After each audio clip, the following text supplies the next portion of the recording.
What's up, guys? Episode 112 RUDIS Wrestling Podcast. We're live after the U.S. Open. Matt, I just commented you that was an awesome finals. There was not one block thrown, and I thought that just made the event float so smoothly. A lot of great wrestling, but no blocks. Without a doubt. So what's a better or more important? Maybe the referees are getting better. They could be getting better. Maybe that's what it is. Yeah, but for the most part, though, the finals there wasn't a lot of controversy or even like questionable calls. Like even sitting up in the stands, I mean, watching it was pretty straightforward every match. Sure. So there was a couple where, like, for example, when Zahid was in on the leg attack. Like, he actually exposed Miles before he got the takedown, and they didn't give him the exposure points. But then he got the takedown, so either way, it's 2 point, kind of whatever, right? It's 2 points.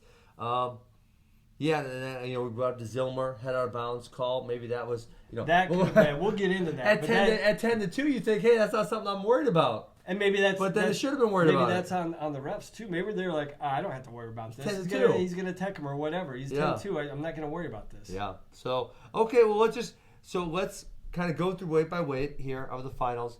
Let's talk about also the implications and who was missing, right? Because in every one of these brackets, there was minimum one person who wasn't here who is going to be at the Olympic trials. Yeah, and I don't want to minimize the achievement of the athletes this weekend and them winning the tournament, but yeah, the reality is this is the perfect teaser. We were talking about how crazy this was. Add in 3 or 4 more guys to each weight class at the trials. It's going to be bananas. It's going to be so awesome. It's going to be so crazy. So awesome. Okay, 57 kilograms, which was actually the main event of the finals. Spencer Lee is just he's just so good. Nathan didn't look bad. It wasn't like Nathan made mistakes or had bad wrestling. He wrestled really well. Spencer's just that good. Yeah. I mean, sometimes you just got to tip your cap and say, that guy's better today. He's good. I mean, Nate strategically, tactically, everything he executed well. I mean, he competed hard. I agree. There was no head scratching moments or what are you doing there or why didn't you try this? He was doing everything he actually could, and he wrestled. Yeah, I mean, look at his body of work from the entire weekend. He destroyed an elite field, destroyed everybody but this one guy, and this one guy looks really, really good. Okay, so obviously, when you see something happen, you want to immediately say, oh my gosh, I can't imagine anyone beating that, right? And Nate will look great also. But the one thing I got to say here is this is probably the weight class, not where there's the best, right? Because I think that's 74 with Dakin Burrows and Martinez sitting out. But the most. So sitting out this weight class, you have Thomas Gilman, Dayton Fix, Seth Gross, Joe Colon, Nashawn Garrett wrestled but did not qualify for this event. So you have a minimum, those are possibly Tyler Graff. Right? So 5, possibly 6 guys who did not wrestle this weekend who are now going to be in that field. Then obviously we have the NCAA champ, which may also be Spencer Lee, and the Last Chance Trials qualifier, which will be 2 new people because you can't steal spots there. If you are qualified, you can't wrestle. Right. So if Spencer Lee wins the NCAA finals, are we going to hear the same gripes that Jordan Oliver got, that he stole a spot from somebody by winning the NCAA I wish tournament? More guys would have stole spots. No. Like, could you imagine that if someone said, I can't believe Spencer Lee stole somebody's spot? Who's ranked number 2 right now? Is it Jack Mueller? Mueller. Yeah. Which Mueller's got a good... I thought he was supposed to show up this weekend. I was hearing the same, too. Because he's a Dallas kid anyways. Yeah. He might as well come home for Christmas. Wrestle. But I tell you what, all the people that were wondering, scratching their heads, or questioning why Spencer Lee hasn't wrestled freestyle for 2 years, quit worrying about it. I mean, he didn't miss a beat. He looked fantastic everywhere. And we talked about it last night. It's not just his parterre. I mean, he's got multiple. I mean, there's very few guys that are proficient in a gut and an ankle. He didn't turn Nato though, did he? But he didn't. I mean, that was he got on top. Yeah, and Nato, he even got his gut locked up in the first one, and they're dry. And I'm thinking, okay, he's gonna get him here. And Nato's defense was outstanding. Yeah, I mean, the one thing that we said Nate had to do was, avoid parterre. Well, he got in parterre and never got turned. So in that area, he looked fantastic. Good. But he just hats off to Spencer. Okay, so the other dynamic here, I think that we're also not discussing is one of these wrestlers, which I would believe to be Dayton Fix, it has to qualify the weight. 57 is not qualified, so he's going to the Pan Ams, which is the same weekend as the Big Ten qualifiers. The NCAA qualifiers. You got to think Dayton's going. So then again, that is only 3.5, 4 weeks before the Olympic trials. If you're dating fixed, do you want to go and make weight that close to the trials to ensure your spot is qualified? Or are you saying, hey, why don't you say Nick Suriano or Joe Colon or someone else? I mean, would you want to take that risk? No, would you I'm want to doing put it in it. somebody's hands? No, I would. Yeah. I mean, if they're asking me and it's my opportunity, I'm going to earn the spot. I'm not letting it. I'm not relying on anybody else. But do they actually get a benefit if they qualify the spot at? Do they get like that close a to one-round bye or something? I don't know. You would think they should. I thought they said right? something about that. Yeah, Since it is fairly close. Yeah, for 3. Is it 3 or 4 weeks? I can't recall which one it is. I I'll call it think 3.5. Yeah, let's go with 3.5. But even that, with most of these guys, having to pull a decent amount of weight, I don't think you necessarily want to make weight a ton of times that close to the trials. You don't see. No, definitely not. Especially, I brought it up I was broadcasting finals, and dude, the weight cut like severely affected. We were talking about Colin Moore, how he probably was not cutting any weight for this weekend, and brought up how many people were severely affected by their weight cuts, having to make weight both days. And I actually thought about this, man.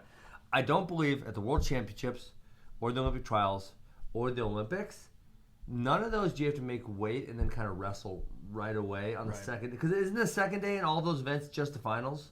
For the most part, yeah. Isn't that how it is? Yeah. So that wouldn't be as, because like today, I mean, those guys who made weight in the morning, obviously the finalists were off till the afternoon, right? But the guys who made weight in the morning could have wrestled up to 3 times. Right after making weight. And Frank Molinaro was one who. No, I mean you could tell. I mean Frank, happy for him he qualified. So he at least qualified, but man, he was suffering all weekend. It wasn't just today. I mean, yesterday morning. We saw a lot of guys. I mean, that was the thing that kind of impressed me about Oliver, because the word is he gets pretty big, right? Weight, yeah. He gets big, but man, he showed no ill effects at all. Dude, that was the best. Holy cow. That was the best Jordan Oliver I've ever seen. I didn't pick him this weekend. I picked Yanni to win. Jordan just looked so, I mean, after we saw McKenna beat Yanni yesterday, it's like, okay, I'd probably still say Jordan Oliver is the favorite, but if you told me Jordan Oliver 10-0 in the first period, I'm like, I don't think so. I mean, that steamrolled him. That dude J.O. That J.O. That dude can make the team. That guy would make the team if that same guy shows up at the trials. But he's one not as steep as Colin Moore, but we have had some of this, ups and downs. But the guy who wrestled this weekend, he won OW, by the way. Which, I mean, that was a no-brainer. He won 50-0. 50-0, 5 matches, 5 tech falls, no takedowns given up. I mean, against this field too, against a really good field. Number 2, Joey McKenna. I've never seen someone run through Joey McKenna like that. Since high school. Pico did a couple times in high school. Yeah, but I mean... Not as an adult life. Holy heck, that first freight train double. Whew. Yeah, that was wild. Yes. Yeah, that was wild. I mean... Okay, so who's not... I think this is the only weight class. There's only one guy missing here, Matt. Satan. Yeah. I'm not missing anyone, right? No, not who else could think of? Because Green's going up. Nobody of note, at least. Well, no, I mean, but who's... Okay, I guess who pre-qualified... Who pre-qualified Bill Farrell? Jordan?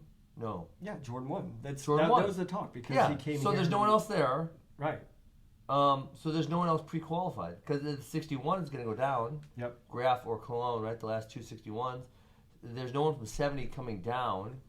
So Zane's the only one who's not pre-qualified. So when you're looking at Jordan's chances, they're looking pretty damn good. I mean, Yanni obviously was in this field, and the other probably main contender, you would say.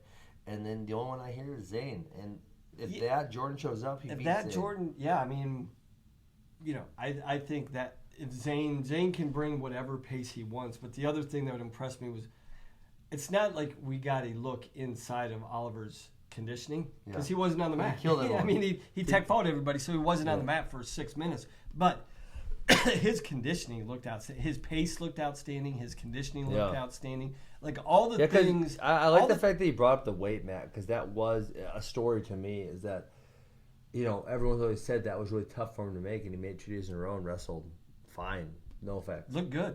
Look good. Seriously. Okay, you want to go up next weight class would be Makai Lewis, Taylor Massa. I guess I would say the most unlikely champion coming in this weekend. You look at all the brackets and who won those brackets. I mean, I don't think Don Bradley was probably the favorite. Hayden Zillmer. But that's not a surprise, though. I mean, Bradley's been in the mix. Yeah. He's been around forever. But Massa. Taylor Massa, that's a surprise. I mean, did you hear anybody talking about this guy before this weekend? Well, I mean, I went and looked back at Bill Farrell, and he went 2-2. He actually lost to Mekhi Lewis. Yeah. But he looked really good this weekend. He tech-faulted Anthony Valencia. He beat Nazar, who was the number 1 seed, fairly easily. And then he looks good against Mekhi Lewis. I mean, Mekhi got the early lead, but he came back. The body lock was, he just went for it. He was outstanding. And then after that, he kind of could really control positioning, and Mekhi didn't really come all that close to scoring. I mean, a lot of people are talking about, Michigan's RTC being the international RTC. I think maybe I said it, but they're doing great work. I mean, I think there's a lot of programs domestically that we talk about their RTCs. Penn State, Iowa, Ohio State. We don't really talk about Michigan's RTC that much. Well, they have the most people pre-Olympic qualified of anybody. Right. With mean and mid. You could make an argument they're doing it better than anybody else right now. Absolutely. Really? I don't disagree whatsoever. So, extremely impressive performance. He continues his momentum. I mean, he's a street guy. But right? this is a weight class. I shouldn't diminish his performance. Who? Taylor Massa? Calling it a streak or getting on a heater. He is streaky, though. I mean, listen, we mentioned that about a few guys, and your ups and downs. And Logan, and I said this on the broadcast too, Logan Massa and Anthony Valencia, they make me crazy because I can't, for the life of me, understand how their freestyle acumen doesn't cross over to folk style. It's not like they're terrible on bottom, they get ridden out all the time. It's just like, for whatever reason, there's not the same cross. I mean, you watch Anthony Valencia killed Nazar. Nazar's the real deal, And I mean, like what the his heck? skill set is transferable between folk style You would and freestyle. think. It's the same.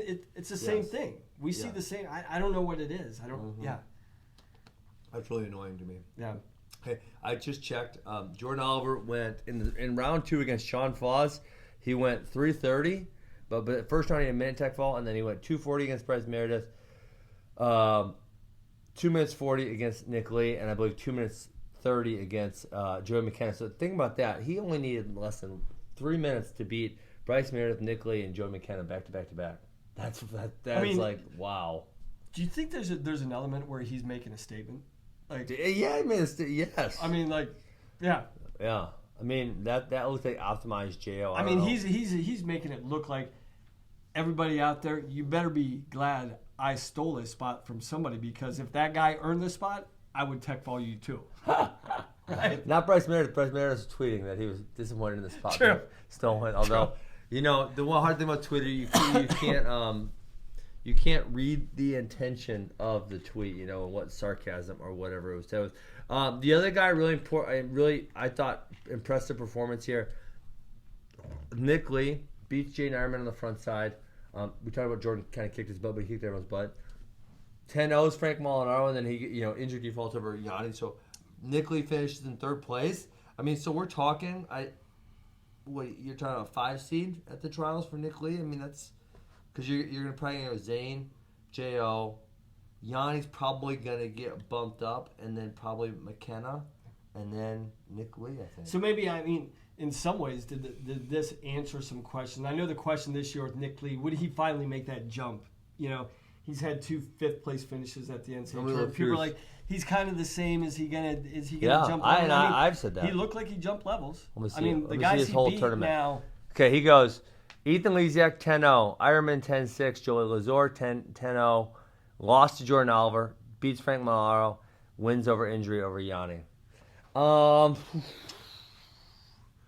gonna say listen, Penn State fans don't get mad at me. Whatever. My verdict's still out. Molinaro in that first match, you guys can go watch it. It's on Flow.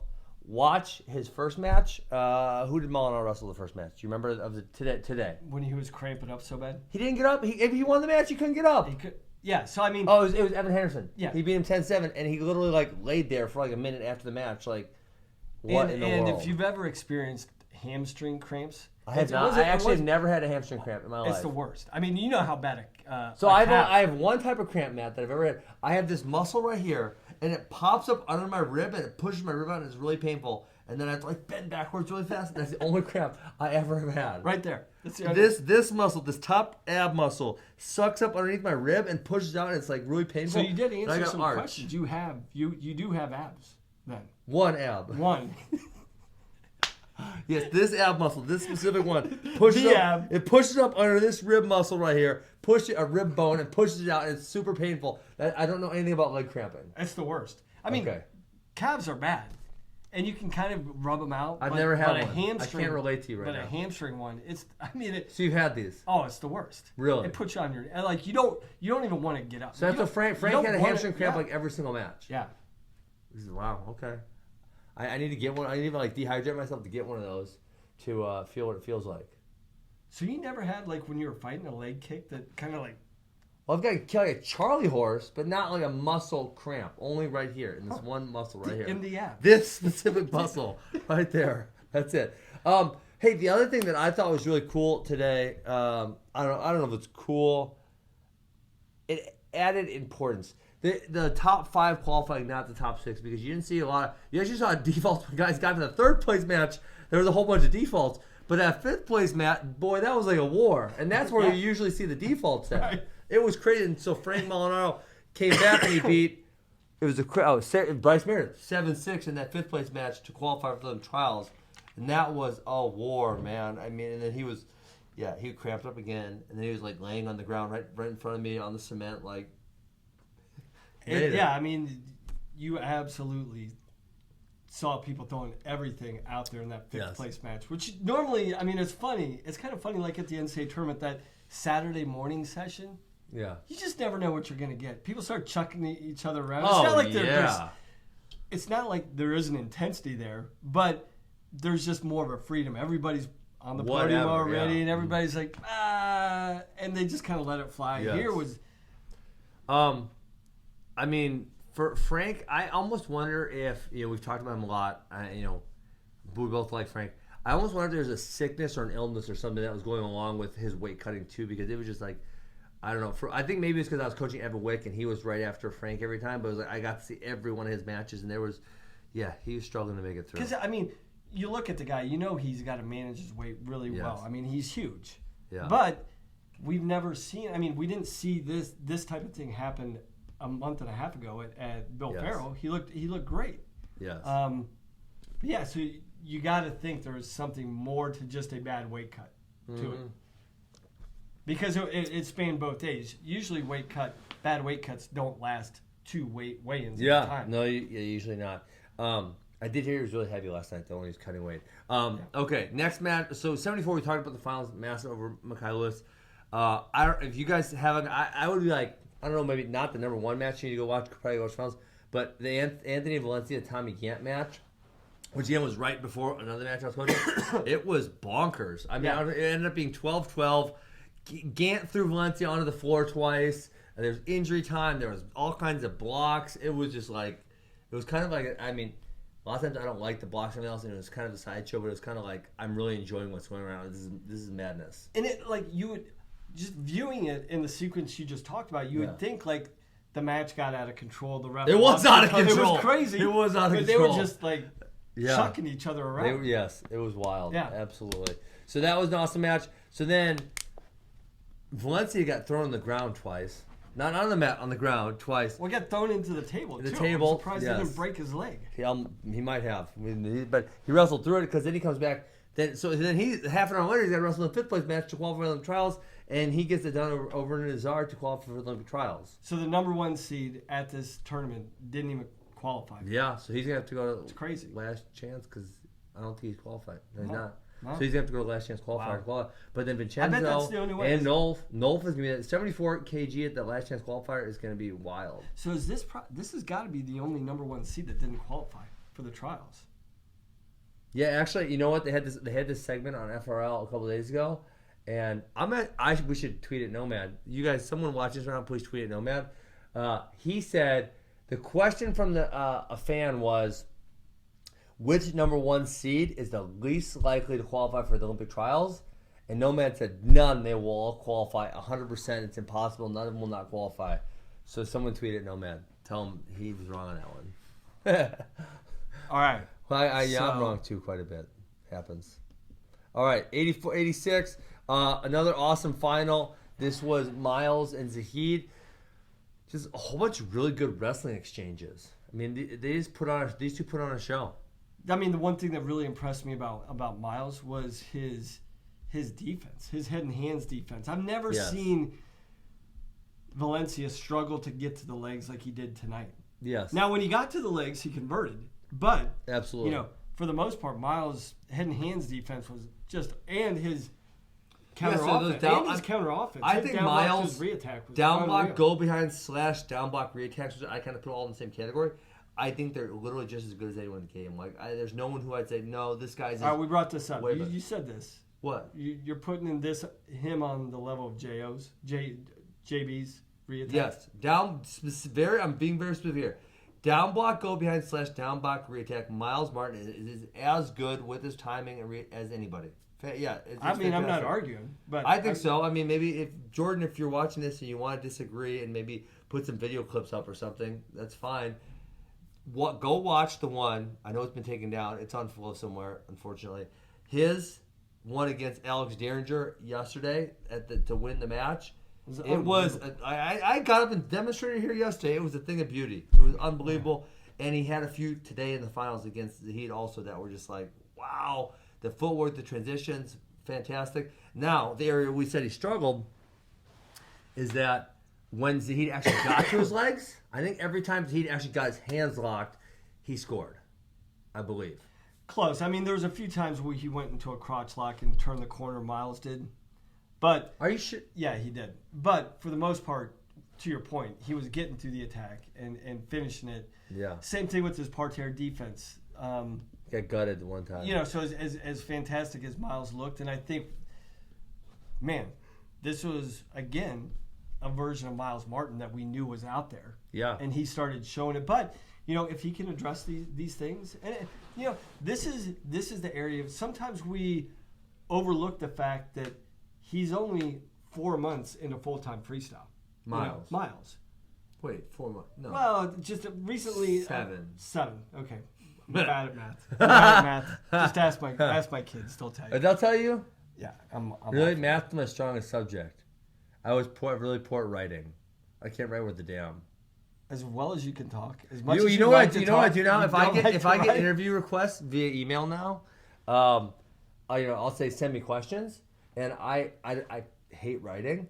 I will go to, we use Zencaster sometimes, or we used to, right? I will go to Zencaster, I'll turn my Zencaster on, and I'll talk through it, and then I'll download the file, send it back. Because I do not want to write.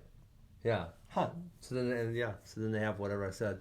But yeah, I'm just saying, like, a lot of times we don't, when guys have been in college for so long, we don't talk about there is a learning curve. Once you get full-time. Let me play devil's advocate. I heard some college coaches has been commenting that some of the college kids here were doing better because they were in really good shape. It's the middle of their season right now, and they thought that was an advantage. I would have to kind of look across the weight class. I mean, Zahid is one who's in college right now, right? I have to look across to see whether I really felt that was totally accurate or not. But I know some college coaches were commenting. They might have just been saying that to make themselves feel good too. I don't know. And maybe that's a thing they were preaching to their guys too. Hey, we're going to be in better shape than these guys. Yeah. Literally, we're going to be better shape than the field. Yeah. Spencer's in season. Zahid's in season. Colin Moore. We'll get to that. Is in season, although he didn't win. So I guess 3 out of the 6. Logan Massa is in college, but not in season because he's a little bit richer. Right. Okay, so in the wrestlebacks, Derringer dropped the match too. I'm gonna see and be interested to see how that affects his seed. At do they bump him down below? I think there's still competitions to play out. Yeah. I think a lot of these guys are gonna wrestle at least 2 more times before the trials. So I think, based upon what we're doing now, the seed should hold true, and then you just add in the guys that are already qualified. Yeah. So Zahid Tenno's Sam Brooks and Brett Favre within a couple minutes here. Did I say Zahid? I meant Derringer if I said Zahid. Yeah. Sorry. So you're going to have David Taylor at the weight class. You're going to have Jaden Cox is still this ominous force that we don't know where he's going to go up or down. Who else do we have qualified? Well, Derringer still had the spot. Well, the one guy that do we know about Nickel? What he's going to do? What is he going to do? Because he's got to wrestle 86. Bo Nickel, tweet us. Tell us what you're going to do. I think he's going to 86. Listen. Don't even get me all fired up again, Matt. I thought he should wrestle 86 last trials. Yeah. I think he beats Pat Downey. Pat Downey, don't send any tweets at me like I know you like to. But now Kyle Snyder is an LWC. So it's like, okay, Bo, are you going to not wrestle Kyle Snyder or are you going to not wrestle David Taylor? Because one way or the other, you're going to wrestle someone who's your own teammate. And if you weighed in at 87.5 kilograms for when you're wrestling 92 kilograms, you should probably just go down to 86. Because so we don't know where Jaden's going. Take Jaden out because we don't know. He's the clear number 2, correct? Do you think there's a possibility that if Cox goes up, he's like, I'll go down? Cox says he's not telling anyone until he gets on the scale at the trials. Well, no. I mean, that's what he told me. Okay, we're gonna find out. How? Dude, if the guy is walking around at 220 he said, pounds... No, he told me he has his own good skill at home. At the OTC, he won't get on the scale in front of anybody. Really? That's what he told me. He said, I will not get on the scale in front of everybody. He said, I wait till I go home. I want no one to know what I'm doing. So what's the over-under that we actually find out before the trials? We're going to find out. How? He's not wrestling anything. I know, but physically you'll be able to tell. That's what everyone says. I mean, when they go out to the training camps that are coming up, you can tell. Okay, so he sweats a lot. So I mean, look at Seth Gross. Let me ask you. Look at Seth Gross. Okay. You're like, yeah, that dude's going down to 57. Okay, so hold on. Right? Well, let me say this. Jaden sweats a lot. So if he wrestles 189, right? Because that's 86 is 189. He's probably only like 202, 203. What he said to me, I brought this up in that, I think in Mental Monday or something, where, you know, when he was at our camp, he said he used to pig out a lot when he was early and he got really big. He said, you know, when he's wrestling 92 kilograms, he walks around like 210 to 212. So I got to assume if he went up, he's not going to get much bigger than that. So there might only be a 10 to 12 pound body difference. Yeah, we'll see. And that's a big dude, so 10 to 12 pounds probably isn't going to look like a whole lot on him. Well, we'll see. I don't know. Well, I kind of, you know what, in the beginning, I said, this is effing stupid. Jaden should just tell us what weight class he's going right for Worlds. And now that it's like a thing, I kind of love it. I kind of love that he's not telling anybody, that he doesn't get on the scale because he's worried about someone seeing. He has his own scale at home. I think he commented that maybe he doesn't even want his girlfriend to see him on the scale or something like that. Something that's totally hilarious. Because, you know, he wants to keep that a secret until he gets on. Okay. I thought he had to register for the Olympic trials prior to. He's alleging that no one will know until he gets on the scale. That's fun. That's kind of funny. I guess we'll find out. Like, okay. what, 4 months? How long is it? Let's see. Again, how bad was my 3.5. 3.5. Yeah. No, we're 3.5. All right, in range on that one. You're close. Okay, 97. Oh my. Okay, just. Dadgummit. I don't know. Dadgummit. This is what we said last week. We just talked about guy, this. You look at Colin Moore, like. It didn't even take him multiple matches this time to piss us off. It was one match. Like, within the match. You see him for the first 5 minutes, like this is going to be a national champ, and a guy that's probably going to be in the finals against Snyder. Yeah, I mean, again, so if you count James Cox out, yeah, he's the number 2, you right? Look at this guy, he and just I'm beat Kynan Gadsden.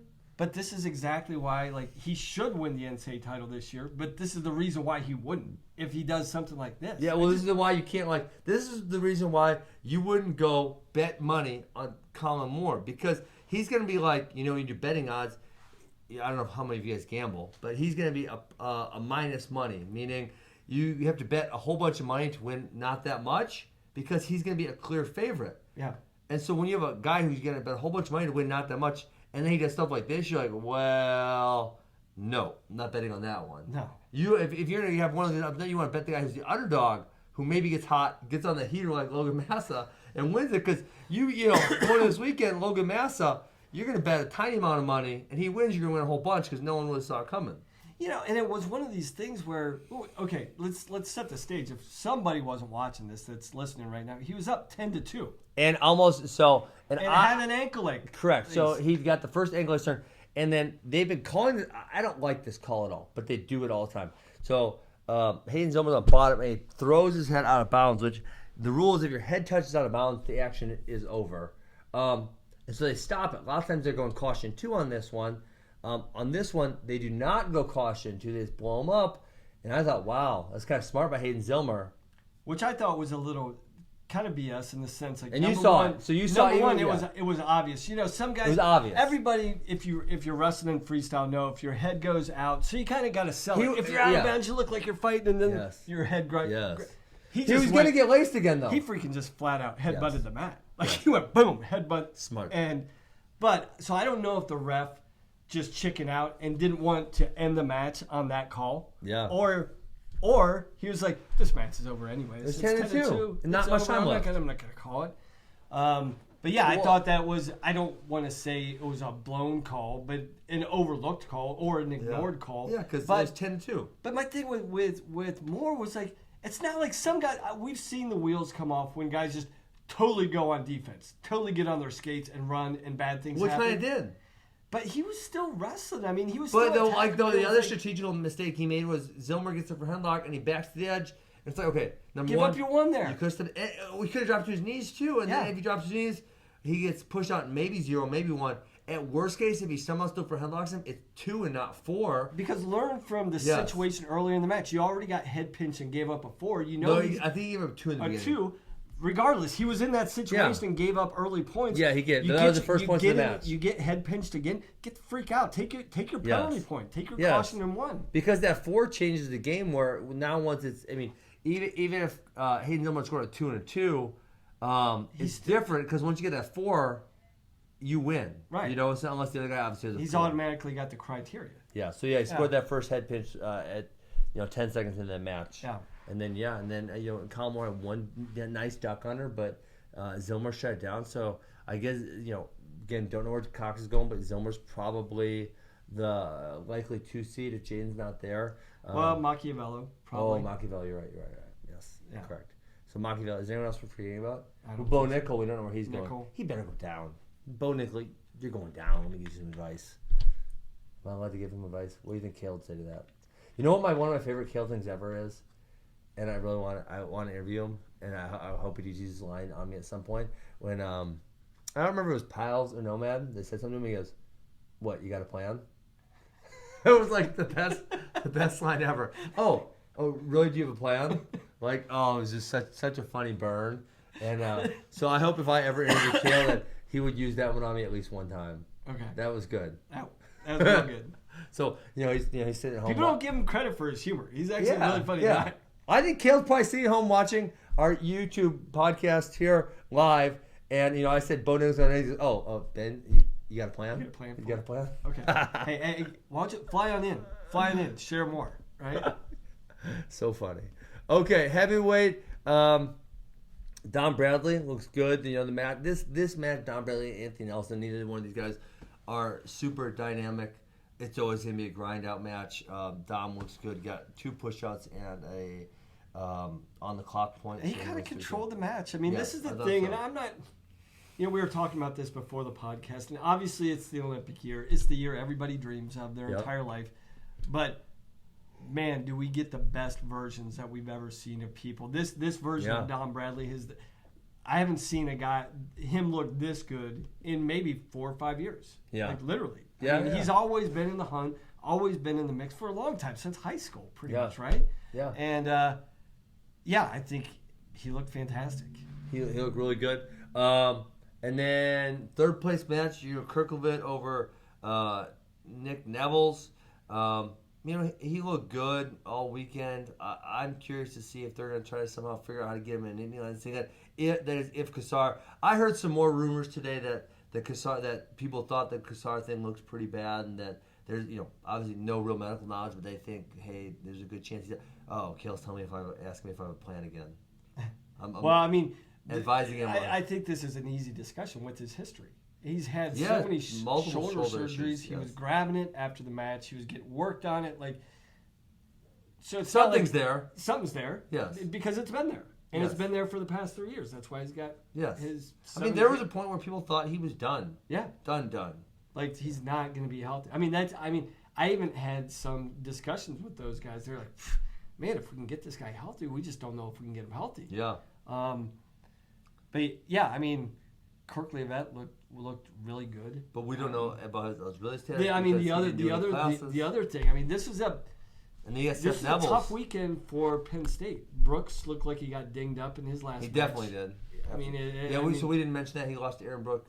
Aaron Brooks lost Sam Brooks. 10-0. Right. So Sam Brooks qualified for the But trials. right at the end, Brooks Last coverage. Aaron, was Yes. posting out, and it looked like his shoulder. So I mean, that's I thought he maybe held his elbow. It was something, with the arm went back like this. right.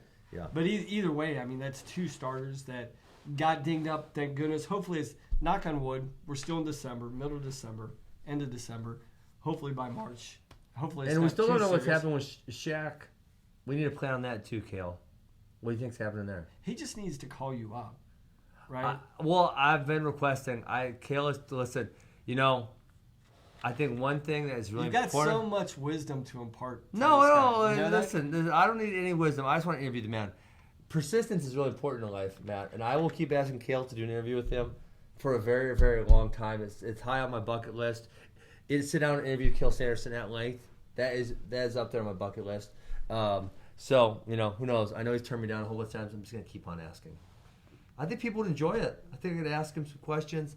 Maybe put him at ease. Maybe you could even throw some barbs my way. Yeah. Who knows? It would be fun. Yeah. So Seth Nevels is also eligible, correct, at Penn State? Yes. So they have that option too. Yep. Or is it No, AJ's at the one to the Fresno. AJ's at Fresno. Yeah, Seth, Seth's the other one. Penn State. Yeah. So they do have options, but not not the Kassar option. options, I mean, yes. yeah. The option is Kassar. Okay, any other really big takeaways? I mean, I guess one that I find interesting. The Forrest Molinaro looked really good in her final. Tamira was actually commentating the final for that. She said, You this missed is it. my way. We missed it because she's facing your way. Make sure. I mean, if anybody wants to tweet us out there, I'm almost positive. I was sitting in the stands. She was like, "This is my effing way." She said And effing? I think She dropped an something F-bomb? like that. Well, that's She her thing. needs a cuss jar or That's something. her thing. Really? Right? I don't know. She cusses all the time? Wait. Well, after the World Trials, it was the LFG thing. In the interview, she dropped the F-bomb. Yeah. Oh. Remember that? I must after- have missed this. Right at Final X, she was like, and that was her hashtag for. Oh, or we're people getting were like, confirmation. LFG, right? Did she said that? Yeah. Okay. So, yeah. So I mean, If any of you kids don't Google LFG if any of you kids are watching. but it's kind of like shots fired, and that's what I like. Yeah. Something. Well, okay, we've talked about this with the women, But they're there's- almost too nice. Too nice, So I kind of yes. like this that there's like someone's going up and saying, yeah. But there's Call- there's three world team members. So Tamira obviously won the world championship at 68. So the one is coming down from 72, and the other one's coming up from 65. So you have three world team members all vying for one Olympic spot because you obviously have Adeline at 76. And with Forrest, it's like I don't know if she thought. I mean, obviously I don't think Tamira's the weaker link where she would go up. It's probably just one where she couldn't make the next weight down, is what I'm guessing. Yeah, because I actually heard today that Forrest actually had to cut. To make She still 68. had to cut. Because she was 68. at the next weight class. It Right. was 65 Yeah. last year. So that I don't know that I think obviously I don't know that any of those people can challenge Tamira, but I think that adds a lot of intrigue to that weight class for the Olympic trials. Yeah, for sure. It's gonna be great. Anything else? We got Midlands. Got Midlands Coming coming up, right? Scuffle coming up. Yeah. Well, So our next podcast is not going to be until later next week, right? when's Midlands? What day's Midlands? Midlands is what? Usually what? 28, 29? I think it's 29, 30. So I don't know but I don't know what day of the week that is. Well, what's today? Today's 22. Sunday. So Is it's it next Christmas on a Sunday, Wednesday? Monday. Yeah. So it's next Sunday, Monday. So I think what we'll do ideally is podcast after day one of the Midlands, and then podcast obviously after day two of the Midlands. So we'll kind of like this. Obviously, we're not going to be live on site. Yeah. But we can wrap up day one and then wrap up day two, and then after the New Year's, we have the Southern Scuffle, which is January 1, January 2. So a lot of really, really important college wrestling coming up. And I think that's it. Now for the Olympic trial stuff, we have nothing. I mean, so the NCAA finals, and then the following weekend is the last chance qualifier and Yep. the Olympic trials. So really, this is kind of quieting down now. Between the Bill Farrell and this, we've kind of had a build up. Then we're going to quiet down for a few months, and then it's going to pick back up. Yeah, so now we just get excited and enjoy the next 3 months of college wrestling. And the Yes. build up to that, it's going to be great. Yeah, it's going to be awesome. Okay, that's it for us. Episode 112. in the books. Hope you guys enjoyed the U.S. Open as much as we did. We had a great time, and we'll talk to you guys after the Midlands.